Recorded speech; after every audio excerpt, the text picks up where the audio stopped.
today we're going to install the stock airbox on this 2011 Chevy Silverado.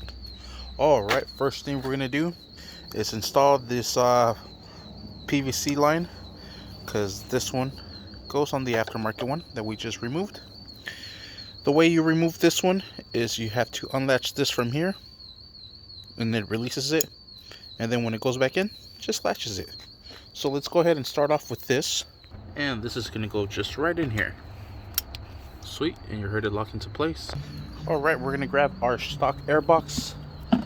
And this has these little nipples down at the bottom where it's going to latch into place. This is going to go right in here. And we'll secure it down. Just press it in and it locks it down. Alright, we're going to grab our stock intake piping ducting. We're going to go ahead and put it up into place. Alright, this is going to go right in here.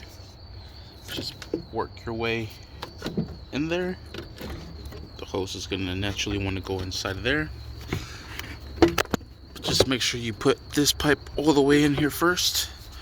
Otherwise you're going to struggle. Let's go ahead and clamp it down right here as we're putting it into place here. Alright, and everything sits into place now.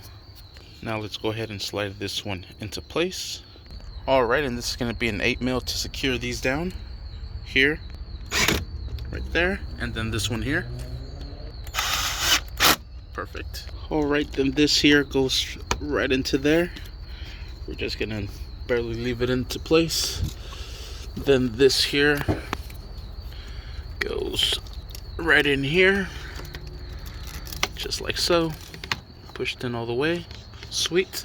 Let's go ahead and put our cover back into place. Alright, this has two little rubber grommets. Well, they're not little, they're actually pretty big. Two little nipples there. We're just going to slide this into place like so. Just make sure they are lined up.